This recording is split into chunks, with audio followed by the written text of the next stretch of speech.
ನಮಸ್ಕಾರ. ಇಂದಿನ ಜಯಪ್ರಕಾಶ್ ನಗತಿಹಳ್ಳಿ ಯೂಟ್ಯೂಬ್ ಚಾನೆಲ್ಗೆ ಎಲ್ಲರಿಗೂ ಸ್ವಾಗತ ಸುಸ್ವಾಗತ. ಪ್ರತಿ ಗುರುವಾರ ನಾವು ನಮ್ಮ ಚಾನೆಲ್ ಈ ಯೂಟ್ಯೂಬ್ ಚಾನೆಲ್ ಮುಖಾಂತರ ಪ್ರತಿ ಹೊಸ ಒಂದು ವಿಷಯಗಳನ್ನ ತಗೊಂಡು ಅದ್ರ ಬಗ್ಗೆ ನಾವು ಚರ್ಚೆ ಮಾಡ್ತಾ ಬರ್ತಾ ಇದೀವಿ ಪ್ರತಿ ಗುರುವಾರ. ಗುರುವಾರ ನಮ್ಮ ಯೂಟ್ಯೂಬ್ ನಗತಿಹಳ್ಳಿ ಜಯಪ್ರಕಾಶ್ ನಗತಿಹಳ್ಳಿ ಯೂಟ್ಯೂಬ್ ಚಾನೆಲ್ಗೆ ದಿವ್ಯಾ ಆಲೂರ್ ಅವ್ರನ್ನ ಗೆಸ್ಟ್ ಆಗಿ ನಾವು ಇನ್ವೈಟ್ ಮಾಡಿದ್ವಿ. ಅವರು ಎಷ್ಟು ಅದ್ಭುತವಾದ ವ್ಯಕ್ತಿತ್ವ ಅವ್ರದ್ದು ಅಂತಂದ್ರೆ ತುಂಬಾ ಅವ್ರು ಮಾತಾಡ್ಬೇಕಾದ್ರೆ ಅವ್ರು ಮಾತಾಡ್ಬೇಕಾದ್ರೆ ನಮ್ಗೆ ಗೊತ್ತಾಗುತ್ತೆ ಎಷ್ಟು ಅದ್ಭುತವಾಗಿ ಅವ್ರು ಮಾತಾಡ್ತಾರೆ ಅಂತಂದ್ರೆ. ಅವ್ರ ಮಾತನ್ನ ಕೇಳ್ತಾ ಇದ್ರೆ ಅಂದ್ರೆ ಅವ್ರಿಗೆ ಎಷ್ಟು ಸೋಷಿಯಲ್ ರೆಸ್ಪಾನ್ಸಿಬಿಲಿಟಿ ಇದೆ, ಅವ್ರಿಗೆ ಸೋಷಿಯಲ್ ಎಷ್ಟು ಕನ್ಸರ್ನ್ ಇದೆ ಅನ್ನೋದು ಅವ್ರ ಮಾತಲ್ಲಿ ಗೊತ್ತಾಗ್ತಾ ಇತ್ತು. ಯಾಕಂದ್ರೆ ನಾವು ಸಮೂಹ ಮಾಧ್ಯಮಗಳ ಬಗ್ಗೆ ನಾವು ಹೋದ್ ವಾರ ನಾವು ಚರ್ಚೆ ಮಾಡಿದ್ವಿ. ಅದರಿಂದ ಏನೇನು ಉಪಯೋಗ ಆಗ್ತಾ ಇದೆ, ಯಾರೆಲ್ಲ ಉಪಯೋಗ ಮಾಡ್ಕೋಬಹುದು, ಅದರಿಂದ ಏನೇನು ದುರುಪಯೋಗಗಳು ಆಗ್ತಾ ಇದೆ, ಯಾರೆಲ್ಲ ದುರುಪಯೋಗಗಳು ಮಾಡ್ಕೋತಾ ಇದಾರೆ, ಯಾವ್ದು ಒಳ್ಳೇದು ಯಾವ್ದು ಕೆಟ್ಟದ್ದು, ಏನೆಲ್ಲ ಪ್ರಮೋಟ್ ಮಾಡ್ಬೇಕು ಯಾವ್ದನ್ನ ಮಾಡಬಾರ್ದು, ಒಂದು ಗಂಟೆ ಕಾಲಾವಕಾಶದಲ್ಲಿ ಆಲ್ಮೋಸ್ಟ್ ಎಲ್ಲಾ ವಿಚಾರಗಳನ್ನ ಅವರು ಸವಿಸ್ತಾರವಾಗಿ ನಮ್ಮ ಮುಂದೆ ಶೇರ್ ಮಾಡಿದ್ದಾರೆ.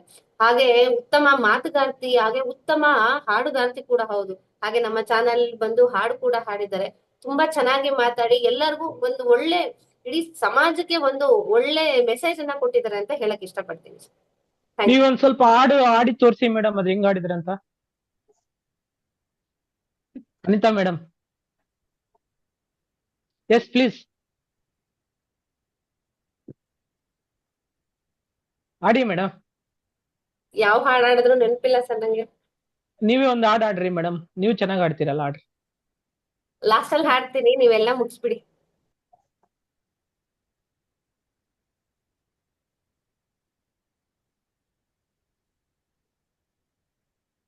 ಎಲ್ಲರಿಗೂ ನಮಸ್ಕಾರಗಳು. ಲಾಸ್ಟ್ ಗುರುವಾರ ದಿವ್ಯಾ ಆಲೂರ್ ಮೇಡಮ್ ಅವರು ಯೂಟ್ಯೂಬ್ ಲೈವ್ಗೆ ಬಂದು 1.5 ಗಂಟೆವರೆಗೂ ತಮ್ಮ ವಿಚಾರಧಾರೆಗಳನ್ನ ಸಮೂಹದ ಮಾಧ್ಯಮ ಹೇಗೆ ನಡೀತದೆ, ಈಗಿನ ಪ್ರಸ್ತುತ ಸ್ಥಿತಿಯಲ್ಲಿ ಏನಿದೆ, ಅದ್ರ ಕರ್ತವ್ಯಗಳೇನು, ಅದನ್ನ ನಾವು ಯಾವ ರೀತಿ ಯೂಸ್ ಮಾಡ್ಕೋಬೇಕು, ಅದರಿಂದ ನಮ್ಗೆ ಯಾವ್ಯಾವ ತರ ಎಫೆಕ್ಟ್ ಆಗುತ್ತೆ, ಅದರಿಂದ ಮಕ್ಕಳನ್ನ ನಾವು ಎಷ್ಟು ದೂರ ಇಡಬೇಕು, ಮಕ್ಕಳಿಗೆ ಏನ್ ಅದರಿಂದ ಕಲಿಸ್ಬೇಕು, ಪ್ರತಿಯೊಂದನ್ನು ಕೂಡ ವಿವರಣೆ ಸಹಿತ ಪ್ರತಿಯೊಂದನ್ನು ವಿವರಿಸ್ತಾ ಹೋಗ್ರು. ಅದ್ರ ವಿವರಣೆ ಕೇಳ್ತಾ ನಮ್ಗೆ ಹೆಚ್ಚು ನಾಲೆಡ್ಜ್ ಗೇನ್ ಇದ್ದಂಗೆ ಆಯ್ತು. ಮತ್ತೆ ಅವರ ಅಮೃತ ಕಂಠದಿಂದ 2 ಸಾಂಗ್ಗಳನ್ನು ಒಳ್ಳೆ ಸಾಂಗ್ಗಳನ್ನು ಹೇಳಿದ್ರು. ಹೇಳಿ ಮತ್ತೆ ಅದನ್ನೆಲ್ಲ ತಿಳ್ಕೊಂಡು ನಾವು ಜೀವನದಲ್ಲಿ ನಾವು ಇನ್ನೇನೇನು ಚೇಂಜಸ್ ನಡೀತಾ ಇದೆ ಈಗಿನ ಪ್ರೆಸೆಂಟ್ ಸಿಚುವೇಶನ್ ಅಲ್ಲಿ ಅನ್ನೋದನ್ನ ಎಲ್ಲಾನು ಕೂಡ ತಿಳ್ಕೊಂಡಂಗೆ ಆಯ್ತು ಅವರಿಂದ. ಧನ್ಯವಾದಗಳು.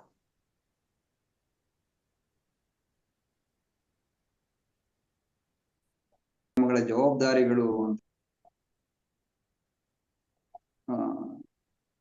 ಸಮೂಹ ಮಾಧ್ಯಮಗಳ ಜವಾಬ್ದಾರಿಗಳು ಅಂತಕ್ಕಂಥ ಒಂದು ವಿಷಯದ ಮೇಲೆ ದಿವ್ಯಾ ಆಲೂರ್ ಅವರು ಸುಮಾರು 15 ನಿಮಿಷ, 1.25 ಗಂಟೆನ ಮಾತಾಡಿದ್ರು. ಬಹಳ ಸಮಗ್ರವಾಗಿ ಮಾತಾಡಿದ್ರು ಅವರು. ಈ ಪ್ರಸ್ತುತ ಸಾಮಾಜಿಕ ಪರಿವರ್ತನೆ ಆಗ್ಬೇಕಂತಂದ್ರೆ ಆ ಒಂದು ಸಮೂಹ ಮಾಧ್ಯಮಗಳು ಅಂತಕ್ಕಂಥದ್ದನ್ನ ವಿವರಿಸ್ತಾ ಬಂದ್ರು. ಆ ಒಂದು ಮಕ್ಕಳ ಮೇಲೆ ಅದು ಯಾವ ರೀತಿಯಲ್ಲಿ ಪ್ರಭಾವ ಬೀರ್ತವೆ ಅಂತಕ್ಕಂಥದ್ದು ಎಲ್ಲ ಒಂದು ಉದಾಹರಣೆ ಕೊಡ್ತಾ ಎಲ್ಲೋ ಹೇಳ್ತಾ, ಒಂದು ಚಿಕ್ಕ ಹುಡುಗಿನ 3 ವರ್ಷದ ಹುಡುಗಿ ನಾನು ಡಿಪ್ರೆಷನ್ಗೆ ಹೋಗ್ತೀನಿ, ನಾನು ಸೂಸೈಡ್ ಮಾಡ್ಕೊಂತೀನಿ ಅಂತಕ್ಕಂಥ ಮಾತನ್ನ ಹೇಳ್ತಿತ್ತಂತ. ಆ ಸೈಕಾಲಜಿಕಲ್ ಆಗಿ ಆ ಹುಡುಗಿ ಆ ಒಂದು ಮಾನಸಿಕ ಮಟ್ಟಕ್ಕೆ ಬೆಳಿಬೇಕಾದ್ರೆ ಇನ್ನು ಆ ಹುಡುಗಿನ ಆಟ ಆಡ್ಕೊಳ್ಳೋ ವಯಸ್ಸು. ನಿಮ್ಮ ಸಣ್ಣ ಮಕ್ಕಳ ಜೊತೆ ಏನು ಗೊತ್ತಿಲ್ಲ, ಪ್ರಪಂಚನೇ ಏನು ಗೊತ್ತಿಲ್ಲ. ಆದ್ರೆ ಆ ಒಂದು ಮಟ್ಟಕ್ಕೆ ಹೋಗ್ಬೇಕಾದ್ರೆ ಅದಕ್ಕೆ ಕಾರಣ ಏನು, ಅದಕ್ಕೆ ಏನ್ ಕಾರಣ ಆಗ್ತಾ ಇದೆ, ಸಮೂಹ ಮಾಧ್ಯಮಗಳು ಯಾವ ರೀತಿಯಲ್ಲಿ ಪ್ರಭಾವ ಬೀರ್ತಾ ಇದಾವೆ ಅಂತಕ್ಕಂಥದ್ದನ್ನ ಹೇಳ್ಕೊಂತ ಬಂದ್ರು. ಇನ್ನೊಂದು ಏನಂತಂದ್ರೆ, ಇನ್ನೊಂದು ಎಲ್ಲೋ ನಮ್ಮ ಒಂದು ಹಣ ಮಾಡ್ಕೊಳ್ಳೋದಕ್ಕೋಸ್ಕರವಾಗಿ ಮತ್ತು ಪಬ್ಲಿಸಿಟಿಗೋಸ್ಕರ ಮತ್ತು TRPಗಾಗಿ ಈ ಸಮೂಹ ಮಾಧ್ಯಮಗಳು ತನ್ನನ್ನ ಯಾವ ರೀತಿಯಲ್ಲಿ ಅತಿರೇಕಕ್ಕೆ ಆಗಿ ಬಳಕೆ ಮಾಡ್ಕೊಂತ ಇದಾವೆ ಅಂತಕ್ಕಂಥದ್ದನ್ನ ಯಾವ್ದೋ ಒಂದು ಹಿಂದೂ ಸಾಂಗ್ ಅನ್ನ ಯಾವ್ದೋ ಮುಸ್ಲಿಂ ಹುಡುಗಿ ಹತ್ರ ಹಾಡ್ಸಿ, ಅದು ಬೂರ್ಕಾಕ್ ಆಡಿಸಿ ಅದನ್ನ ಯಾವ ರೀತಿಯಲ್ಲಿ ವೈರಲ್ ಆಗಂಗ್ ಮಾಡಿದ್ರು ಅಂತಕ್ಕಂಥದ್ದು. ಮತ್ತು ಇನ್ನೊಂದು ಏನು ಹೇಳ್ತಾ ವಿಷಯವನ್ನು ಪ್ರಸ್ತಾಪ ಮಾಡ್ತಾ ಬಂದ್ರೆ ಏನಂತಂದ್ರೆ, ಈ ಒಳ್ಳೆ ವಿಷಯಗಳು ಬೇಗ ಪ್ರಚಾರ ಆಗಲ್ಲ, ಆದ್ರೆ ಕೆಟ್ಟ ವಿಷಯಗಳು ಯಾವ ರೀತಿಯಲ್ಲಿ ತಕ್ಷಣ ಪ್ರಚಾರ ಆಗ್ತವೆ. ಏನೋ ಒಂದು ಘಟನೆ, ಏನೋ ಇಂಥದ್ ವಿಷಯ, ಯಾರೋ ಕೊಲೆ ಮಾಡಿರುವಂತದ್ದು ಅಥವಾ ಇನ್ನ ಏನೋ ದುರ್ಘಟನೆ, ಅತ್ಯಾಚಾರಗಳಿಂದ ಮಾಡಿರುವಂತ ಘಟನೆಗಳು ಏನಾದ್ರು ಯೂಟ್ಯೂಬ್ ಅಲ್ಲಿ ಅಥವಾ ಸಮೂಹ ಮಾಧ್ಯಮಗಳು ಹಾಕಿದಂದ್ರೆ ಲಕ್ಷಾನುಗಟ್ಲೆ ಬರ್ತವೆ. ಯಾರೋ ಒಂದು ಸಮಾಜ ಸೇವೆ ಮಾಡ್ತಾ ಇದಾರೆ ಇಂಥ ವ್ಯಕ್ತಿ ಅಂತಕ್ಕಂತ ಹೇಳೋದು ನೋಡೋದೇ ಇಲ್ಲ. ಅಂತಂದ್ರೆ ಮನುಷ್ಯನ ಈಗಿನ ಸಾಮಾಜಿಕ ಮಾನಸಿಕ ಈಗಿನ ಕಾಲದ ಸಮಾಜದಲ್ಲಿ ಜನರ ಸಾಮಾಜಿಕ ನೈತಿಕ ಮಟ್ಟ ಹೇಗಿದೆ, ಆ ನೈತಿಕ ಮಟ್ಟ ಒಂದು ಇಳಿಬೇಕಾದ ಕಾರಣಗಳೇನು ಅನ್ನೋದನ್ನ ಹೇಳ್ಕೊಂತ ಬಂದ್ರು. ಮತ್ತು ಪಬ್ಲಿಸಿಟಿಗೋಸ್ಕರವಾಗಿ ಏನಾದ್ರು ಮಾಡ್ತಾರೆ ಈ ಈಗಿನ ಸಮಾಜ ಅಥವಾ ಮೀಡಿಯಾಗಳು ಅಂತಕ್ಕಂಥ ಮಾತನ್ನ ಹೇಳ್ತಾ, ಎಲ್ಲೋ ಒಂದು ಯಾವುದೋ ಒಂದು ಹೀರೋಯಿನ್ ಸತ್ತಂತ ಸಂದರ್ಭದಲ್ಲಿ ಅಥವಾ ಮರಣ ಹೊಂದಿದಂತ ಸಂದರ್ಭದಲ್ಲಿ ಎಲ್ಲೋ ಒಂದು ಏನೋ ಒಂದು ಸುಡಬೇಕು, ಅವ್ರನ್ನ ಸತ್ತೋಗಿರ್ತಾರೆ, ಸುಡಬೇಕು. ಆ ಸುಡಬೇಕಾದ ಸಂದರ್ಭದಲ್ಲಿ ಕ್ಯೂ ಅಲ್ಲಿ ಇರ್ತಾರೆ, ಜಾಗ ಇಲ್ಲದಂತ ಸಂದರ್ಭದಲ್ಲಿ ಯಾವ್ದೋ ಕಸದ ಬುಗ್ಗೆ ಅಂತ ಸ್ವಲ್ಪ ಇಟ್ಟಿದ್ರೆ ಅದನ್ನೇ ಎನ್ಕ್ಯಾಶ್ ಮಾಡ್ಕೊಂಡು ಆ ಒಂದು ದೊಡ್ಡ ವಿಷಯ ಮಾಡ್ತಾರೆ. ನೋಡಿ ಎಂತ ಒಂದು ಹೀರೋಯಿನ್ ಒಂದು ದುರ್ಮರಣ ಆಯ್ತು ಅಂತಕ್ಕಂಥ ಹೇಳ್ತಾ ಬರ್ತಾರೆ ಅಂತಕ್ಕಂಥದ್ದು. ಈಗ ನೋಡಿದ್ರೆ ನಮ್ಮ ಸಾಮಾಜಿಕ ಈ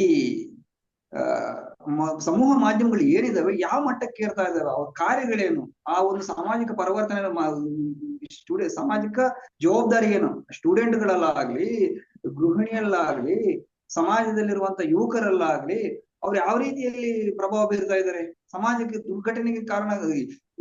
ಅವರೇ ಹೇಳಿದಾಗ ಒಂದ್ ಕಡೆ ಎಲ್ಲೋ ಒಂದ್ ಕಡೆ ಇದು ಒಂದು ಸಕಾರಾತ್ಮಕಕ್ಕಿಂತ ನಕಾರಾತ್ಮಕತೆಗೆ ಹೆಚ್ಚಾಗ್ತಾ ಇದಾವೆ ಅಂತಕ್ಕಂಥದ್ದು. ಮತ್ತೆ ಅದೇ ರೀತಿಯಲ್ಲಿ ಒಳ್ಳೆ ಘಟನೆಗಳು ಸಹ ಇದ್ದಾವೆ. ಆದ್ರೆ ನಾನು ಹೇಳೋದಿಷ್ಟೇ, ಅವರು ಹೇಳಿದ್ದು, ದಿವ್ಯಾ ಆಲೂರ್ ಅವರು ಹೇಳಿರುವಂತದ್ದು ಮತ್ತೆ ನಾನು ಹೇಳುವಂತದ್ದು, ನಾನು ಗಮನಿಸಿ ಹೇಳುವಂತದ್ದು, ನಾನು ಹೇಳುವಂತದ್ದಲ್ಲ, ಅವರಿಗೆ ಹೇಳಿದ್ದನ್ನ ಗಮನಿಸಿ ನಾನು ಹೇಳುವಂತದ್ದು ಅಂತ ಏನಂತಂದ್ರೆ, ಈ ಸಮೂಹ ಮಾಧ್ಯಮಗಳಿಂದ ನಾವು ಹಣ ಸಂಪಾದನೆ ಮಾಡ್ಬೋದು ಯೂಟ್ಯೂಬ್ ಇಂದ, ಮತ್ತು ಅದ್ರ ಮೂಲಕ ನಾವು ಪಬ್ಲಿಸಿಟಿ ಮಾಡ್ಕೊಂಡು ಒಂದು ನಾವು ಬೆಳವಣಿಗೆನ ಆಗ್ಬೋದು, ಒಳ್ಳೆ ಪ್ರಚಾರನ ಮಾಡ್ಬೋದು. ಅವರೇ ಹೇಳಿದ ಹಾಗೆ ಯಾರನ್ನೋ ಯಾವ್ದೋ ಒಂದು ಹಾಡು, ಯಾರ್ದೋ ಪದ್ಯ, ಯಾರ್ದೋ ಸಾಮಾನ್ಯ ವ್ಯಕ್ತಿಯ ಪದ್ಯವನ್ನ ಇವರು ಹೇಳಿದ ನಂತರ ಅವರು ದೊಡ್ಡ ಪ್ರಚಾರ ಆದ್ರು ಅಂತಕ್ಕಂಥದ್ದನ್ನ ಹೇಳ್ತಾ ಬರ್ತಾರೆ.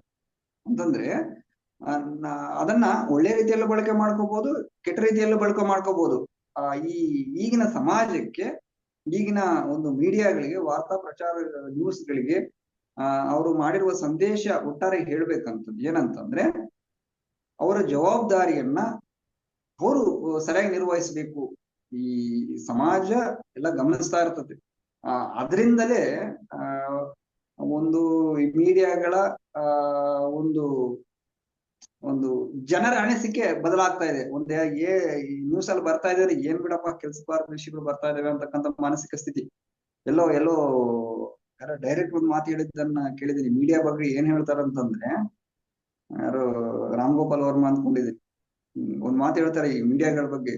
ನಿಜ, ಈ ಮೀಡಿಯಾಗಳು